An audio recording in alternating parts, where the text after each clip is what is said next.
야, 소리가 좀 달라졌네요.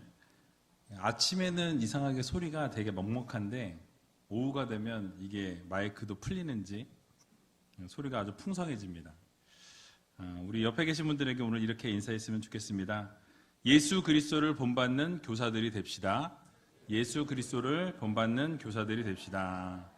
오늘 교회학교 헌신 예배인데요. 우리 선생님들이 정말 예수 그리스도를 닮은 그런 교사분들이 한 분 한 분 다 되시길 주님의 이름으로 간절히 축원드립니다. 잠깐 기도하고 말씀 듣는 시간 갖도록 하겠습니다. 참 좋으신 아버지 하나님, 은혜와 사랑 감사합니다. 하나님이 사랑하시는 귀한 하나님의 자녀들이 이 자리에 모여 예배하며 나아갑니다. 특별히 교회학교 헌신 예배로 나아갈 때에 우리 교사 선생님들 한 분 한 분 기억해 주시고 정말 하나님이 사랑하시는 귀한 교사로 불러주셨사오니 한 영혼 한 영혼을 위해 무릎 꿇고 부르짖으며 기도하며 또 하나님이 기뻐하시는 삶의 모습으로 나아가는 귀한 교사들이 다 되게 하여 주시옵소서. 때로는 힘들고 어려운 일이 많이 있을 줄로 압니다. 그러나 그때마다 좌절하고 넘어지지 않도록 주님께서 붙들어 주시고 또 믿음으로 승리하여서 결국 하나님의 마음을 기쁘게 해드리고 시원케 해드리는 믿음의 교사들이 되게 하여 주시옵소서. 또 우리를 이 땅 가운데 교사로 불러주셨사오니 아름다운 사명 죽기까지 충성할 수 있도록 도와주시고 특별히 예수 그리스도를 본받는 아름다운 교사들이 다 될 수 있도록 주님께서 함께하여 주시옵소서. 말씀을 듣습니다. 말씀 가운데 말씀해 주시고 오직 그 말씀대로 순종하며 살아갈 수 있도록 주님께서 늘 역사하여 주시옵소서. 모든 것 주님 앞에 감사드리오며 이 모든 말씀 예수님의 이름으로 기도하옵나이다. 아멘. 오늘 본문의 말씀을 가지고 예수 그리스도를 본받는 교사라는 제목으로 함께 말씀 나누도록 하겠습니다. 1부, 2부, 3부 예배 때 못 보던 얼굴들을 오늘 이렇게 뵈니까 좋네요. 네, 교사분들이 또 이렇게 참석하셔서 참 기분이 좋고요. 오늘은 교회 학교 헌신 예배로 예배를 하나님 앞에 올려드립니다. 코로나19로 인해서 교회 학교가 지금 사실 모이기가 어려운 상황 가운데 있습니다. 물론 어른 예배도 10%밖에 되지 않기 때문에 제한적으로 모이고 있어서 예배를 정말 나오고 싶은데 나오지 못하시는 분들이 참 많이 계신데요. 우리 학생들도 마찬가지인 것 같아요. 또 부모님들이 아이들을 또 이렇게 걱정이 되시고 하니까 못 보내고 있는 상황 가운데 있습니다. 그래서 교회 학교가 반도 모이지 못하는 그런 상황 가운데 있습니다. 더 심각한 것은 올해도 이 끝이 보이지 않는다라는 것. 물론 올해 이제 백신이 나와서 접종을 하게 된다고 하지만 이 끝이 보이지 않는 것 같은 터널을 지나는 그런 마음입니다. 그래서 이런 상황이 지속될 것이라는 그 마음에 참 안타까운 마음이 있지만 그러나 이런 상황 속에서 마냥 손을 놓고만 있을 수 없기 때문에 우리 교사 선생님들이 정말 지금도 열심히 하고 계시지만 더 앞으로 열심히 솔선수범해 주셔서 우리 학생들이 정말 하나님의 뜻 가운데서 하나님이 기뻐하시고 즐거워하시는 그런 아름다운 다음 세대들이 세워질 수 있도록 여러분들이 정말 열정을 또 최선을 다해 주시길 부탁을 드립니다. 우리의 삶에서 그냥 그러한 것들이 이루어지는 것이 아니라 우리가 신앙을 지키고 또 말씀대로 살기 위해서 몸부림치는 교사들을 통해서 우리 다음 세대가 아름답게 회복이 되어지고 바르게 세워질 수 있다라는 것을 꼭 기억하셨으면 좋겠어요. 그래서 교사분들이 바르게 서 있어야만 우리 학생들도 하나님 안에서 바른 믿음의 신앙의 모습으로 서게 된다라는 사실을 우리는 기억해야 할 것입니다. 그래서 우리는 예수님께서 이 땅 가운데서 살아가신 모습 그대로 모범을 보이면서 우리도 그렇게 살아가야 합니다. 자, 그렇다면 어떠한 교사들의 모습과 교회 학교의 모습이 필요할까에 대해서 오늘 같이 좀 말씀을 나누려고 하는데요. 예수님께서 이 땅 가운데 살아가실 때에 많은 사람들로부터 랍비라고 이렇게 불려지셨습니다. 이 랍비라는 이 단어는 히브리어로 선생님이라는 뜻을 가지고 있는데요. 그런데 아이러니하게도 예수님께서 이 복음서에서 뭐라고 말씀을 하시냐면 너희가 랍비나 지도자라는 칭함을 받지 말라라고 이렇게 주님이 명령하셨어요. 그 이유는 선생이나 이 지도자의 책임이 너무나 무겁고 이 교사라는 그 사명의 자리, 그 자리가 결코 쉬운 자리가 아니기 때문에 그렇게 지도자라 칭함을 받지 말라, 랍비로 칭함을 받지 말라라고 이렇게 말씀하셨습니다. 그래서 마가복음 9장 42절을 보게 되면요, 이렇게 말씀하시죠. 우리 같이 한번 읽어보도록 하겠습니다. 또 누구든지 나를 믿는 이 소자 중 하나를 실족해 하면 차라리 연자맷돌을 그 목에 달리우고 바다에 던지움이 나으리라. 아멘. 무서운 말씀이죠. 차라리 그 한 소자, 어린아이를 실족하게 한다면 차라리 연자맷돌을 메고 물에 빠지라 라고 이렇게 아주 강력하게 말씀하고 계신 것을 보게 됩니다. 한 영혼을 실족하게 하는 것, 교사를 하다가 아이들에게 상처를 주거나 아픔을 준다면 차라리 연자맷돌을 매라는 거예요. 여러분 얼마나 무서운 말씀입니까? 이렇게 지금 경고를 하고 계신다라는 것이죠. 또 야고보서 3장 1절을 보게 되면요, 이렇게 또 야고보 기자도 이야기합니다. 같이 한번 또 읽어보겠습니다. 내 형제들아 너희는 선생된 우리가 더 큰 심판 받을 줄을 알고 많이 선생이 되지 말라. 아멘. 뭐라고 말씀하죠? 선생된 우리가 더 큰 심판을 받을 수 있으니까 선생이 되지 말라고 이야기하고 있어요. 아니 지금 목사님이 교사를 하라는 거야 말라는 거야 헷갈리실지 모르겠는데 제가 지금 얘기하고 있는 것은 그만큼 교사의 자리가, 이 교사의 사명의 그 자리가 만만하지 않다라는 것을 말씀드리고 있는 것입니다. 그래서 주님께서도 분명히 너희가 많이 교사가 되지 말라라고 말씀하세요. 또 야고보 기자도 이야기하는 것이 심판을 받을 줄 알고 선생이 되지 말라라고 이야기할 만큼 그만큼 교사의 직분, 그 교사의 자리는 쉽지 않다, 어렵다라는 것을 우리들에게 말씀합니다. 그러나 그 어려운 자리는 하나님이 주신 사명의 자리이기 때문에 여러분들이 그 사명의 자리를 잘 유지하고 또 최선을 다해서 그 사명을 감당하면 하나님께서 놀라운 복으로 함께 하신다라는 사실을 여러분들 모두 믿으시기 바랍니다. 그래서 여러분 교사의 자리는요 막중하고 중요한 자리예요.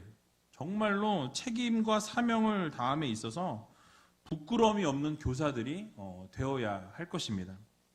그러므로 교사로 서 있는 여러분들은 다시 한번 예수님의 마음을 우리가 좀 새겨봤으면 좋겠어요. 예수님이 어떠한 마음으로 랍비로 서 있으셨는가, 어떠한 마음으로 교사의 직분을 감당하셨는가에 대한 부분을 먼저 좀 잠깐 살펴보도록 하겠습니다. 자, 우리의 인생 가운데 본이 될 만한 교사들이 참 많이 있죠. 여러분들이 본받고 싶은 아마 교사들이 있으실 거라고 생각합니다. 내가 본받고 싶은 교사가 있고 따르고 싶은 교사가 있습니다. 그 마음에 그런 교사를 마음에 품고 나도 저런 선생님처럼 되어야지, 저런 교사처럼 나도 되어야지, 저런 유명한 누구처럼 이렇게 되어야지 라는 생각을 가지고 꿈을 가지고 살아가는 것을 보게 되죠.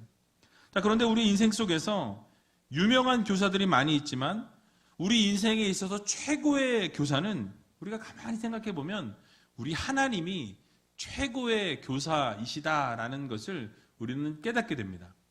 동의하십니까? 예. 정말 우리 하나님은 대단한 교사이세요. 여러분 성경을 보게 되면요, 하나님께서 이 세상 만물을 창조하신 이후에 직접 하나님이 말씀하시고 직접 가르치시는 것을 우리는 보게 됩니다. 그리고 구약의 말씀들을 쭉 읽어보면 족장들이나 어떤 예언자들에게 하나님께서 말씀을 주셔서 그 말씀대로 움직이게 하시고 그 모든 것을 섭리하시고 통치하시고 다스리시고 인도하시는 분이 누구세요? 하나님이세요. 하나님이 모든 것을 가르치시고 말씀하시는 것을 우리는 볼 수 있습니다. 가장 위대한 교사이시다라는 것이죠. 그리고 이스라엘 백성들을 그렇게 인도하시고 다스리시다가 때가 되어서 정말 가장 위대한 교사이신 예수 그리스도를 이 땅 가운데 보내기로 작정하십니다. 그리고 예수 그리스도를 이 땅 가운데 보내셨어요. 여러분, 그래서 우리 주님께서는 이 땅 가운데 오셔서 어떤 교사의 직분을 감당하셨습니까? 말씀을 증거하셨어요. 말씀. 하나님의 말씀을, 복음을 선포하시는 것을 보게 됩니다. 하나님의 말씀을 가르치는 교사로 서서 하나님의 말씀을 아름답게 증거하셨다라는 거예요. 어느 곳을 가든지 하나님의 말씀을 전하시는 것을 우리는 보게 되죠. 그 하나님의 나라의 복음을 전하셨고 가르치십니다. 우리가 잘 아시는 것처럼 하나님의 말씀만 가르치셨던 것이 아니라 또 치유 사역도 하셨던 것을 우리는 성경을 통해서 보게 되죠. 그런데 우리 예수님께서 가르치실 때에 이 바리새인들이나 서기관들의 가르침과는 전혀 다른 가르침을 가르치셨다라고 성경에 여러 군데에서 이야기하는 것을 보게 되죠. 예수님의 말씀에는 이 권위와 권세가 있었다라고 여러 번 말씀하는 것을 볼 수 있습니다. 그래서 수많은 사람들이 예수님을 따르게 되었고요. 언제나 예수님이 가시는 곳곳마다 사람들이 차고 넘치는 것을 보게 되죠. 어떻게 하면 예수님을 만날 수 있을까? 어떻게 하면 그 예수님의 가르침을 들을 수 있을까? 어떻게 하면 예수님을 만나서 치유를 받고 회복을 얻을 수 있을까? 이런 마음을 가지고 그 선생된 예수 그리스도를 만나기 위해서 수많은 사람들이 항상 몰려오게 되는 것을 우리는 보게 됩니다. 여기서 우리가 생각해 보아야 할 것은 도대체 예수님께서 어떻게 가르쳐 주셨길래 그렇게 많은 사람들이 몰려들었냐라는 사실이. 여러분, 우리가 그것을 좀 살펴보길 원하는데요. 먼저 하나님의 아들의 권세와 권위를 가지고 이 교사의 직분을 감당하셨다라는 사실이. 여러분, 주일에 마가복음을 우리가 같이 살펴보면서 예수님께서 스스로 당신이 하나님의 아들이심을 드러내시는 것을 우리는 살펴보았습니다. 그리고 마가 역시도 예수님이 하나님의 아들이심을 곳곳에서 증거하고 계속해서 드러내고 있는 것을 우리가 살펴보았죠. 즉 하나님께서 보내신 아들의 사명을 가지고 이 땅 가운데 주님이 오셨습니다. 그리고 철저하게 소명의식을 가지고 말씀을 증거하셨다라는 거죠. 그래서 말씀을 가르치시고 복음을 증거할 때 권위 있는 말씀을 가르치셨기 때문에 그 말씀 안에서 놀라운 기적의 역사가 일어나게 되는 것을 우리는 보게 됩니다. 권위와 능력이 넘쳐나게 되었다라는 것이죠. 그래서 예수님께서 마태복음 28장 18절에 보면 이렇게 말씀하십니다. 우리 같이 한번 마태복음 28장 18절을 읽어보도록 하겠습니다. 예수께서 나와 일러 가라사대 하늘과 땅의 모든 권세를 내게 주셨으니. 아멘. 자, 뭐라고 말씀합니까? 하나님께서 하늘의 권세, 땅의 권세, 모든 권세를 나에게 주셨다라고 말씀합니다. 그런 권위와 그런 권세를 가지고 이 땅 가운데에서 하나님의 말씀을 증거하셨다라는 거예요. 그러니까 대충 증거한 게 아니에요.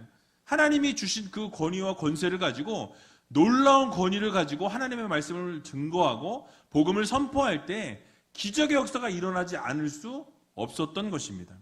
즉 하나님께서는 예수님을 이 땅 가운데 보내시면서 하늘과 땅의 모든 권세를 예수님께 다 부어주셨다라는 거예요. 그렇기 때문에 우리 주님의 가르침에는 권세와 능력이 있었을 뿐만 아니라 놀라운 기적의 역사가 일어날 수밖에 없었다라는 것이죠. 자, 뿐만 아니라 예수님께서는 하나님의 뜨거운 사랑을 가지고 가르치셨습니다. 그냥 대충 가르치신 게 아니라 정말 뜨거운 사랑을 가지고 그 사랑이 전달되도록 그 말씀을 듣는 자들에게 그 사랑이 전달되어 줄 수 있도록 가르치시는 것을 우리는 보게 되죠. 여러분, 그 당시에 율법학자들이나 서기관들은 냉랭한 가슴을 가지고 이 율법의 세부 조항을 가지고 그 사람들 하나하나를 정죄했습니다. 정죄하고 올가매고 율법을 어겼다고 책망하는 것을 우리는 성경을 통해서 보게 되죠. 예수님께서는 그런 유대 지도자들과 다르게 정말 참 사랑의 모습을 가지고 많은 사람들을 가르치시는 것을 보게 됩니다. 그들을 보실 때마다 긍휼히 여기셨고 그들을 보실 때마다 불쌍히 여기셨다라는 그런 구절이 참 많이 나오고 있는 것을 보게 되죠. 그래서 누가복음 7장 11절에서 17절의 말씀을 보면 나인성 과부의 이야기가 나오는 것을 보게 됩니다. 이 과부의 자녀인 독자가 죽음을 맞이하게 돼요. 갑자기 죽게 되었으니까 남편도 없는 것도 서러운데 하나 있는 그 자녀가 갑자기 급사하게 되었습니다. 그러나 그 모든 그 상여가 나오는 것을 주님이 바라보시면서 과부를 불쌍히 여기셨다라고 성경은 말씀해요. 그를 불쌍히 여기면서 울지 말라라고 말씀하셨습니다. 그러면서 주님이 다가가셔서 그 관에 손을 대시고 주님께서 청년아 내가 내게 말하노니 일어나라 라고 말씀하실 때 그 죽었던 청년이 일어나게 됩니다. 그리고 앉아서 말을 했다라고 적혀 있어요. 뿐만 아니라 여러 기사에서도 보게 되면 예수님께서는 늘 주변의 사람들이 나올 때마다 그들을 불쌍히 여기사, 민망히 여기사, 긍휼히 여기사 이런 단어들이 항상 같이 나오는 것을 보게 됩니다. 무엇입니까? 그들을 불쌍히 여기셨다라는 거예요. 긍휼히 여겨주셨다라는 것입니다. 그것은 무엇입니까? 그 마음 가운데 그들을 향한 사랑이 넘쳐났다라는 것이죠. 너무나 그들을 사랑하여서 그들을 긍휼히 여기게 되고 주님 앞에 나온 자들을 불쌍히 여기는 그 마음을, 사랑의 마음을 언제나 가지고 계셨던 것입니다. 여러분, 우리의 삶에도 예수님께서 이렇게 긍휼히 여기고 불쌍히 여기시는 그 마음처럼 우리가 그 학생들을 향한 그 마음, 사랑의 마음이 늘 넘쳐나야 한다는 거죠. 그래서 우리가 가르치는 학생들을 볼 때마다 정말 막 가슴이 뛰고 정말 막 어떻게 해야 할까? 긍휼히 여기는 마음, 불쌍히 여기는 마음, 그들을 정말 진정으로 사랑하고자 하는 그 마음이 우리 교사들의 마음에 차고 넘쳐야 한다는 것이죠. 여러분 그렇게 사역을 하고 계시죠? 예, 믿습니다. 여러분 정말 그런 마음을 가지고 우리가 아이들을 섬기고 우리 다음 세대를 섬겨야만이 우리 다음 세대가 바르게 세워져 나가게 되고 아름답게 믿음으로 성장할 수 있다는 것을 여러분들 모두 기억하시기 바랍니다. 늘 불쌍히 여기는 마음, 긍휼히 여기는 마음, 뜨겁게 사랑하는 그 마음을 가진 여러분 교사들이 다 되시기 바랍니다. 또한 우리 예수님께서 말과 행동에 일치된 삶을 보여주시는 것을 보게 되죠. 마태복음 6장을 보게 되면 유대 지도자들의 모습을 그려내고 있는데요. 어떠한 모습을 그리고 있습니까? 사람들에게 보이기 위한 행동을 하는 것을 보게 되죠. 원래는 그렇게 행동하는 것이 아닌데 사람들에게 보이기 위해서 꾸미는 거죠. 기도할 때에도 사람들이 많이 다니는 일부러 큰 거리에 가서 크게 외치면서 기도했다라고 말씀합니다. 금식할 때에도요, 일부러 이렇게 슬픈 기색을 하고 이렇게 막 얼굴을 흉하게 이렇게 해서 금식했다라는 것을 딱지를 붙이고 다니는 거예요. 여러분, 그러나 예수님의 가르침은 어떠했습니까? 너희가 구제할 때에 오른손이 하는 것을 왼손이 모르게 하라 라고 분명하게 말씀하는 것을 보게 됩니다. 또 기도할 때에도 그렇게 거리에서도 기도하지 말라고 말씀하세요. 너희가 골방에 들어가서 조용히 하나님 앞에 기도하라 라고 말씀하죠. 그래서 골방에서 기도할 때 은밀한 중에 보시는 아버지께 기도하면 그 하나님 아버지께서 들으시고 반드시 응답해 주신다라고 말씀해 주시는 것을 우리는 보게 됩니다. 또 금식할 때도 어떻게 하라고 말씀하십니까? 오히려 머리에 기름을 바르고 오히려 얼굴을 씻고 드러나지 않도록 금식을 하라라고 주님이 가르쳐 주시는 것을 우리는 보게 됩니다. 여러분, 언제나 삶에서 겉과 속이 다른 모습이 아닌 말과 행동이 일치된 삶을 살아가는 그 모습을 우리 주님은 항상 보여주시고 가르쳐 주셨습니다. 그래서 기도에 대한 교훈을 말씀하실 때도 실제로 예수님께서는 그렇게 바쁘신 상황 가운데서도 기도의 끈을 놓지 않으시는 것을 보게 됩니다. 그래서 한적한 곳을 찾으셔서 늘 기도하시는 모습을 보여주셨다라는 거죠. 교사들도 여러분 기도의 영성이 있어야 됩니다. 기도가 끊임없이 이루어지게 될 때 이 영성이 회복되어지고 그 영성을 가지고 우리 학생들을, 우리 다음 세대를 이끌어낼 수 있게 되는 것입니다. 그래서 여러분 누가복음 5장 16절을 보게 되면 이렇게 말씀합니다. 예수는 물러가사 한적한 곳에서 기도하시니라 라고 말씀합니다. 또 마가복음 1장 35절에서도 동일하게 말씀하는데요. 같이 한번 읽어보겠습니다. 새벽 오히려 미명에 예수께서 일어나 나가 한적한 곳으로 가사 거기서 기도하시더니 아멘. 자, 예수님께서는 한적한 곳에 항상 가서 기도하셨고 또 조용한 때에 일어나셔서 항상 기도하셨다라고 성경은 말씀합니다. 그러니까 밀려드는 사람이 많으면 많을수록 주님께서는 오히려 한적한 곳을 찾으셔서 그곳에서 영성이 떨어지지 않도록 늘 기도하고 또 기도하고 또 기도하셨다라는 것을 우리들에게 말씀해주고 있는 것이죠. 그래서 병자들을 고치시고 귀신 들린 자들을 고쳐주실 때에 주님이 놓치지 않으셨던 것이 무엇이냐면 기도의 삶을 내려놓지 않으셨던 것을 우리는 보게 됩니다. 여러분 우리의 삶에도 이런 기도의 삶을 늘 살아가야 합니다. 주님께서 모범을 보여주신 것처럼 삶의 모범을 우리 학생들에게, 우리 다음 세대들에게, 여러분들이 맡고 있는 그 학생들에게 그 모습을 보여주어야 한다는 거예요. 그러니까 보이기 위한 삶이 아니라 그냥 보여지는 거죠. 그래서 그것이 흘러 넘치도록 기도해야 하는 거예요. 그래서 우리 선생님이 늘 기도하시는구나. 우리 선생님이 늘 나를 위해서 기도하시고 우리 가정을 위해서 기도하고 계시는구나 라는 것이 그냥 이게 느껴져야 돼요.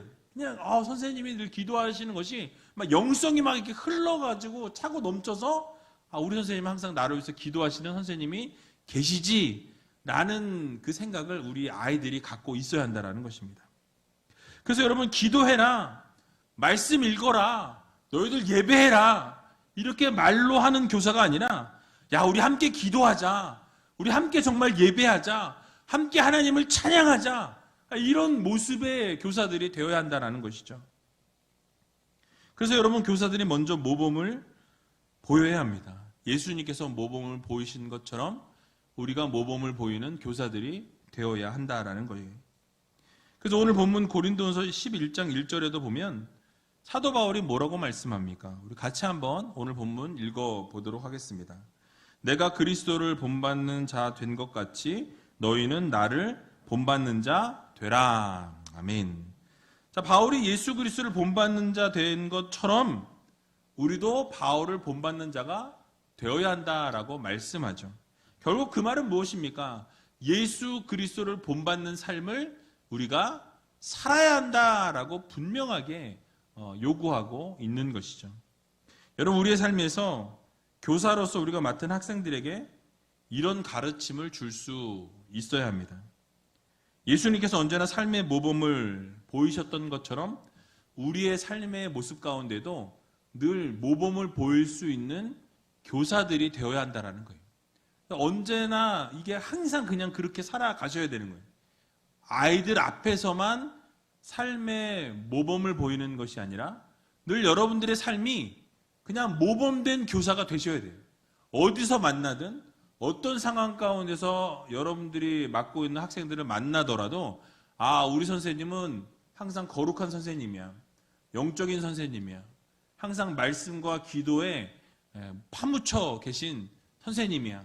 이런 이야기가 들려질 수 있도록 그걸 듣기 위해서 하는 것이 아니라 그냥 삶의 모습에서 묻어나오는 대화 가운데서 하나님이 찬양을 받으시고 여러분들이 공과 공부를 하든 여러분들이 전화를 아이들과 통화를 하든 만남을 가지든 어떤 상황 가운데서든지 하나님이 드러나는 그런 교사가 되어야 한다라는 것이죠. 그래서 여러분들이 기도의 모범을 보이고 삶의 모범이 보여져야 합니다.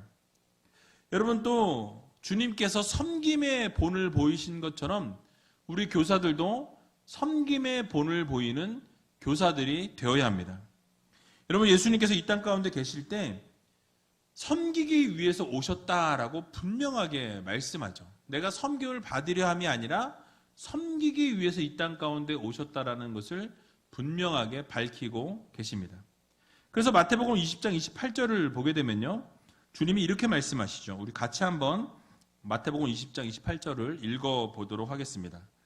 인자가 온 것은 섬김을 받으려 함이 아니라 도리어 섬기려 하고 자기 목숨을 많은 사람의 대속물로 주려 함이니라. 아멘. 자, 이 말씀처럼 예수님께서는 이 땅 가운데 오셔서 섬김의 본을 보이시기 위해서 이 땅에 오셨다라고 분명히 말씀합니다. 섬김을 받기 위해서 오신 것이 아니라 이 땅에 오신 이유가 섬기기 위해서 오셨다라고 말씀하죠. 근데 말씀만 그러신 것이 아니라 실제로 섬김의 삶을 우리 주님이 사시는 것을 보게 되죠. 제자들에게 섬기라고 말씀하신 것이 아니라 제자들의 발을 직접 씻어 주시는 것을 우리는 성경을 통해서 보게 됩니다. 여러분, 그 당시에 발을 씻는 것은 노예가 하는 일이었어요. 그 노예가 하는 일 중에 가장 천한, 가장 밑에 있는 노예가 하는 일이 바로 발을 씻기는 일이었습니다. 그런데 그 일을 누가 하셨어요? 우리 주님이 하셨습니다. 그 발을 씻어주면서 너희도 이와 같이 하라 라고 분명하게 말씀하시죠. 곧 섬김의 본을 보이는 삶을 살라라고 우리들에게 명령하셨습니다. 그래서 여러분, 우리가 언제나 섬기는 삶을 살아야 돼요. 우리 주님의 가장 위대한 섬김은 어떤 섬김이었습니까? 이 발을 씻는 것뿐만 아니라 생명으로 우리를 섬겨주셨어요. 생명을 우리에게 주시기까지 우리를 섬겨주신 예수 그리스도이셨습니다. 십자가에서 물과 피를 다 쏟으심으로 우리의 생명을 구원하시기까지 생명으로 우리를 섬겨주신 분이 바로 우리 예수 그리스도이시다라는 거예요. 여러분, 이보다 더 대단한 섬김이 어디 있습니까? 생명을 던지기까지, 생명을 내어주시기까지 우리를 섬겨주셨습니다. 여러분, 우리도 우리에게 맡겨진 학생들을 위해서 섬겨야 한다라는 사실이에요. 여러분들이 예수님처럼 생명을 던질 수는 없지만 학생들의 필요를 우리가 공급해 주고 말과 혀로만 사랑하는 것이 아니라 우리가 행함과 진실함으로 우리 학생들을 섬길 수 있는 그런 교사 여러분들이 다 되시기 바랍니다. 그래서 우리가 정말로 섬기는 교사들이 되어야 한다는 거예요. 권위적으로 이것을 막 해라, 저것을 해라 이렇게 지적하고 가르치는 것이 아니라 먼저 섬김의 본을 보이는 그런 교사들이 다 되시기 바랍니다. 자, 이제 마지막으로 몇 가지 교사들에게 권면하고 싶은 부분을 말씀드리고 말씀을 마칠까 합니다. 우리가 교사로 섬기기 위해서는 가장 중요한 것이 무엇이냐면 믿음 생활이에요. 믿음 생활. 여러분들이 교사로서 믿음이 바로 서 있어야만 우리 학생들을 믿음으로 지도해 낼 수가 있습니다.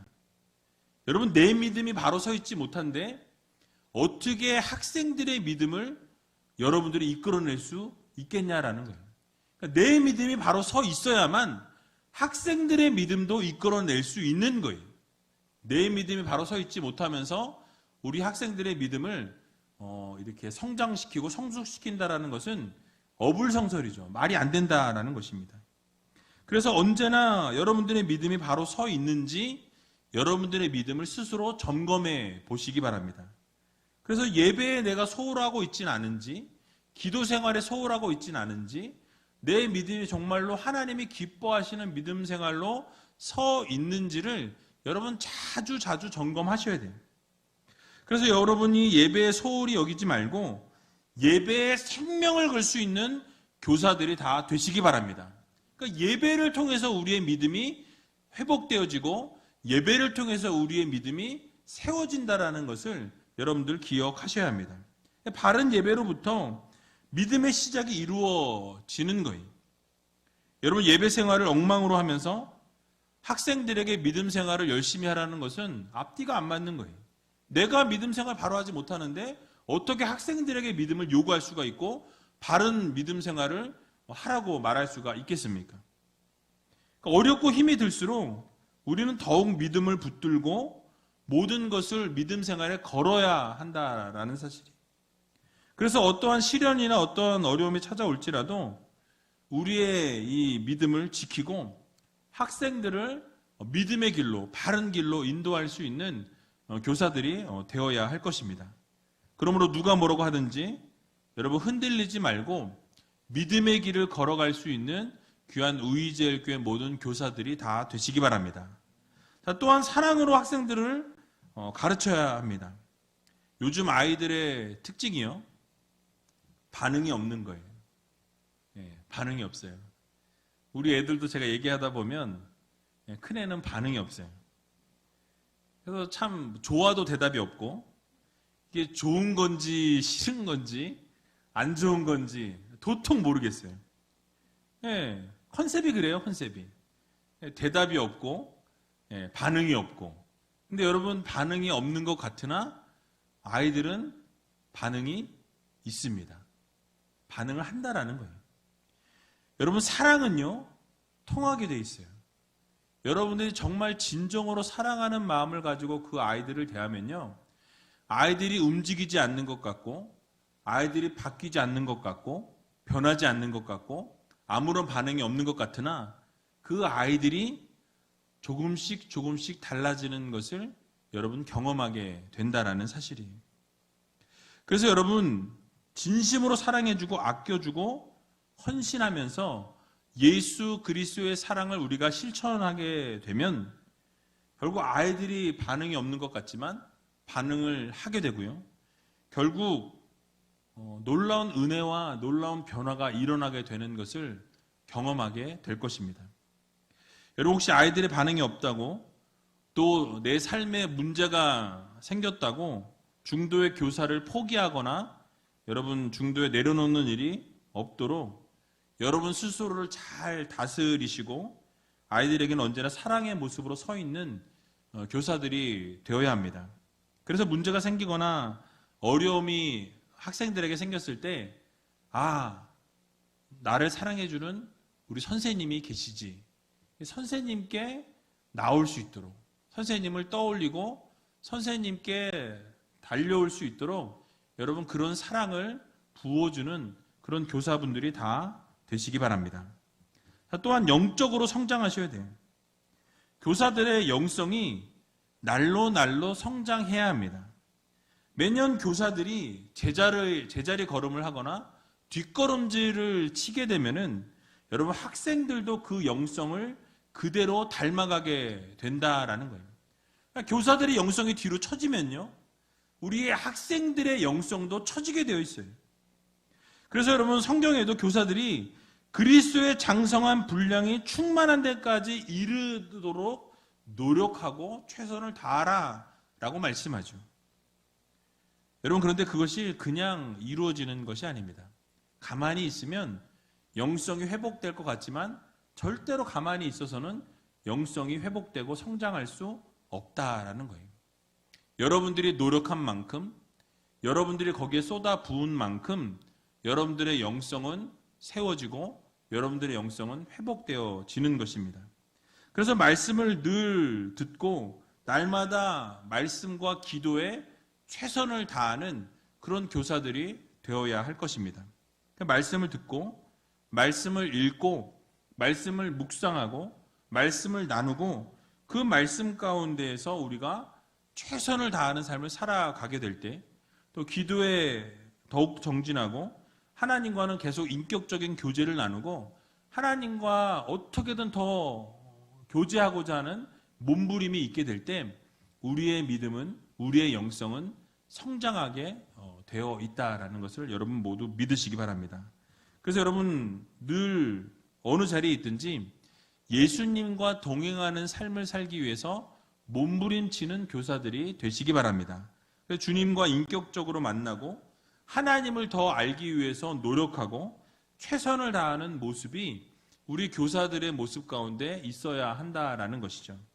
교사가 영적인 이 성장과 성숙이 이루어져야만이 학생들도 영적인 성장과 성숙을 이루게 되는 것입니다. 그러므로 올해 한 달이 이미 벌써 지났지만 여러분 지금이라도 올해 이 여러분들의 영적인 성장과 성숙을 위해서 여러분들이 좀 계획을 좀 세우셨으면 좋겠어요. 그래서 어떻게 하면 내 영성과 이 영적인 성장과 성숙을 이룰 수 있을까?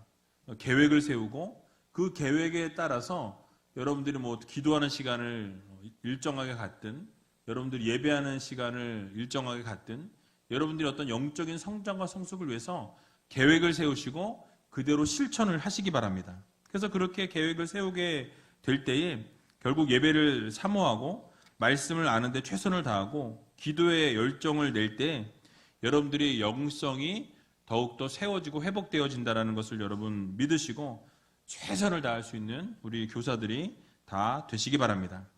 자, 마지막으로 여러분 인내하시기 바랍니다. 인내. 교사하면서 힘드시죠? 어렵죠? 누가 알아주는 건 하나도 없는 것 같고 정말 내가 이 교사를 또 해야 되나? 올해 내려놓고 싶은데, 포기하고 싶은데, 정말 때려치고 싶은데 억지로 하고 계시진 않으십니까? 여러분, 그런데 우리 아이들을 생각하면서 인내하셔야 돼요. 헌신하셔야 합니다. 최선을 다하고자 하는 교사의 자리에 우리가 섰는데 막상 해보니까 쉽지 않아요. 막상 부딪혀 보니까 어려워요. 다 내려놓고 싶고 내가 왜 이거를 시작했을까? 이런 후회가 되는 분들이 있을 줄로 압니다. 그래서 여러분, 아이들이 변하지도 않는 것 같고 실망이 되어지고 힘만 들고 더 어려운 상황으로 자꾸 치닫는 것 같은 그런 상황에 놓여 있는 분들이 계시다면 여러분 인내하십시오. 그런 상황 가운데서도 하나님의 신실하심, 언제나 하나님이 붙들고 계신다라는 것, 여러분들과 늘 동행하기 원하신다라는 것, 힘들고 어려운 상황 가운데서도 여러분들은 깨닫지 못하고 있지만 주님은 여러분들과 함께 하시고 여러분들을 붙들고 계신다라는 것을 여러분들 모두 기억하시기 바랍니다. 결국 하나님께서 이루신다라는 거예요. 반드시 열매를 맺도록 하나님께서 붙들어 주신다라는 것을 여러분 모두 기억하시기 바랍니다. 그래서 시편 126편 5절을 보게 되면 이렇게 말씀하죠. 우리 같이 한번 읽어보도록 하겠습니다. 시편 126편 5절입니다. 눈물을 흘리며 씨를 뿌리는 자는 기쁨으로 거두리로다. 아멘. 여러분, 교사하면서 눈물 많이 흘리셨죠? 힘들어서 포기하고 싶으셨죠? 그러나 여러분, 우리가 최선을 다하고 눈물을 흘리면서 씨를 뿌리면 어떻게 된다고요? 기쁨으로 거두는 날이 반드시 온다라는 것을 여러분 모두 기억하시기 바랍니다. 그래서 여러분, 이 학생들을 섬기는 거요 쉽지 않아요. 저도 학생들을 오랫동안 섬겼는데요. 당장은 변하지 않는 것 같고 당장은 달라지지 않는 것 같습니다. 그러나 시간이 지나고 세월이 흘러간 뒤에 돌아보면 많은 영향력들을 주었다라는 것을 깨닫는 날이 오게 된다라는 거예요. 특별히 여러분 상상해 보세요. 여러분들이 지금 유년부, 유아부, 초중부 아이들을 가르치는 선생님들, 그 아이들이 무엇이 달라지고 무엇이 변하겠습니까? 그러나 10년 뒤에, 20년 뒤에 그 아이들이 여러분들이 말씀을 먹이고 말씀으로 양육했을 때 그 아이들이 말씀을 떠나지 않는다라는 것. 혹시라도 말씀을 떠났다가도 다시 돌아올 수 있는 유일한 통로가 바로 어렸을 때 말씀을 들었던 학생들이 다시 하나님의 말씀 가운데로 돌아온다라는 통계가 있습니다. 그래서 여러분들 그것을 기억하시면서 그 아이들이 무엇이 달라질까, 무엇이 변할까, 이런 것들을 의심하지 마시고 그냥 끊임없이 뿌리시는 거예요. 끊임없이 심으시면 반드시 하나님이 거두게 하신다라는 것을 기억하시기 바랍니다. 저도 최근에도 연락이 왔는데요. 예전에 가르쳤던 아이들, 초등학교 가르쳤던 아이도 있고 중고등부 가르쳤던 아이들도 있는데 벌써 결혼해서 아이를 낳고 아름다운 가정들을 이룬 아이들이 참 많이 있어요. 근데 그런 아이들이 연락을 해서 그런 이야기를 할 때 제가 참 보람을 느낍니다. 그 당시만 해도 변하는 것이 없고 달라지는 것이 없어서 참 제가 좌절한 적도 있고, 이런 아이들 도대체 내가 왜 여기에다 이런 열정을 쏟고 있는가, 막 이런 생각을 했던 적이 있어요. 그런데 시간이 지나고 나니까 그 아이들이 예전에 그때가 참 좋았습니다. 그때가 참 행복했습니다.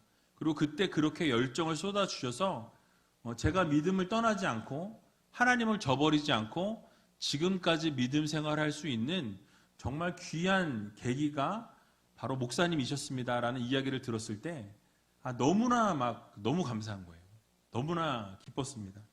그러니까 보람되고 기뻤던 기억이 있어요. 여러분 그렇습니다. 당장은 어려울 수 있어요. 당장은 힘들 수 있습니다. 당장은 다 내려놓고 싶은 마음이 들 때가 있으실 줄로 압니다. 그러나 결국 때가 되면 하나님이 거두게 하신다라는 거예요. 여러분 무엇을 얻지 못해도 뿌리고 물을 주고 헌신하면 하나님께서 여러분 이루십니다. 그래서 여러분 열심과 열정을 한번 여러분들이 맡은 부서에 쏟아보세요.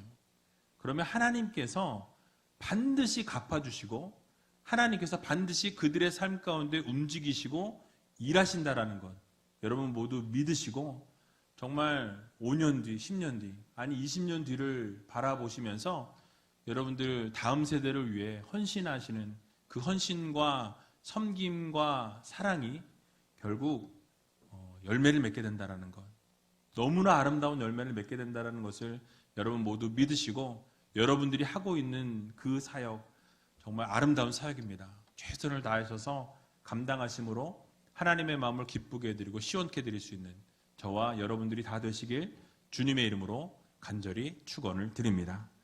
기도하도록 하겠습니다. 참 좋으신 아버지 하나님, 은혜와 사랑을 감사드립니다. 정말 우리가 예수님을 닮은 교사들이 되기를 소원합니다. 힘들고 어려운 상황 가운데 놓여 있지만 그 가운데서도 예수님을 본받고 예수님의 삶을 실천하고 하나님이 기뻐하시는 삶을 온전히 올려드리는 교사들이 다 될 수 있도록 주님께서 도와주시옵소서. 특별히 믿음 생활을 바르게 하기를 원합니다. 예배에 생명을 거는 교사들이 되게 해주시고 바른 믿음 생활을 통하여서 우리 학생들을 잘 믿음으로 이끌어낼 수 있는 교사들이 다 되게 하여 주시옵소서. 또 사랑으로 다가가는 교사들이 되기를 소원합니다. 아이들이 반응이 없어도 언제나 사랑의 모습으로 설 수 있는 믿음의 교사들 되게 해주시고 또 영적인 성장을 이루는 교사들이 되게 해주셔서 말씀과 기도에 전무할 수 있도록 도와주시고 또 하나님과 날마다 인격적 교제를 나누게 해주시고 영적인 성장과 성숙을 날마다 이루며 살아갈 수 있는 믿음의 교사들이 다 되게 하여 주시옵소서.